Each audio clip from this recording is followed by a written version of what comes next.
Mr. Chairman, sir, first of all, let me welcome all the views of, I think 19 honorable members have spoken today on the bill, and each one of them has expressed support for it. I welcome that, and I think it underlines really how much this bill is in our national interest.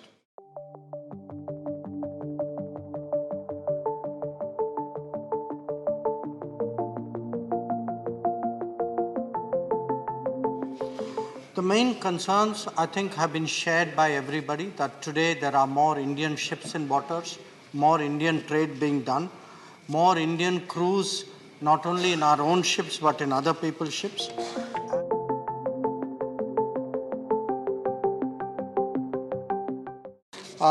Mr. Vivek Tankhaji, first of all, brought up the issue that a reference to aircraft is not necessary. I just want to highlight, sir, that actually in section 2 bracket J bracket 2, there is a reference to seaplane and other aircraft, because ships do carry planes, and you can also have seaplane piracy. So the idea of an aircraft, I think Mahesh Jethmalani ji also raised that issue, is not entirely fanciful. I think that is a provision that we had to make.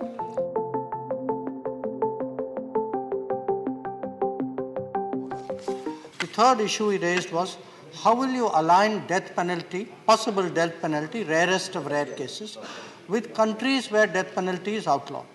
Now, typically what happens is, in such cases, if there is an extradition issue and the country where death penalty is outlawed seeks from us an assurance that we will not impose death penalty, we will give such an assurance. So what we have done is, we have kept the provision. There could be occasions, none of us wants it, there could be occasions where the rarest of rare penalty may be invoked. So we have to make provision for it, but we have given the flexibility to the court, and we have also created both an extradition provision and a reciprocity provision, so that if that is a condition for extradition, we will naturally go with that.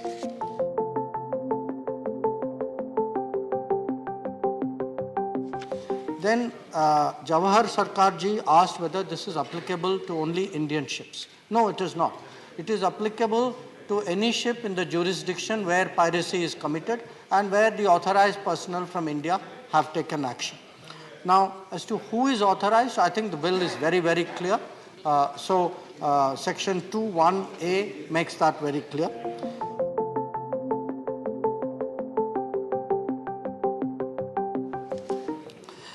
He also asked how many cases of piracy there have been so far involving India. I have two sets of statistics.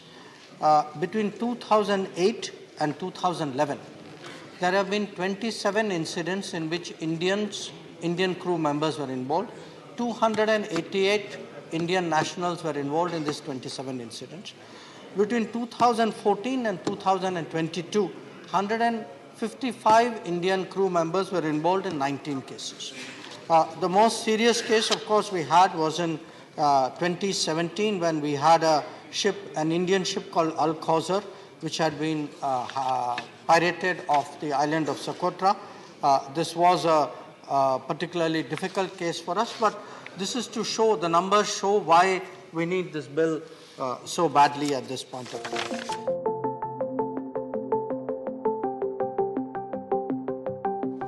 Dr. Shashmit Patra ji, of course, began by saying this is 75 years too late.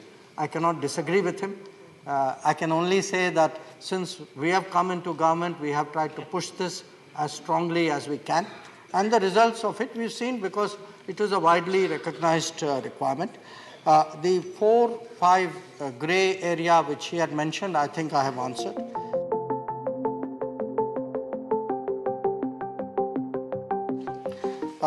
Do we have jurisdiction on foreign ships, was a question he asked.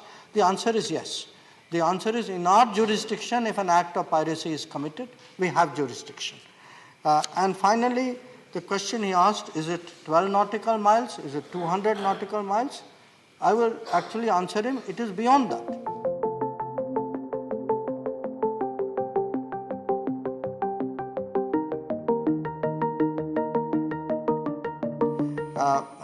GVL Narasimha Rao ji pointed out that the fact that Prime Minister chaired the Security Council meeting on maritime security, it was for the first time, that sent a very strong message about our seriousness in this domain. And I think that seriousness will be taken by the world at face value when we actually pass legislation like this.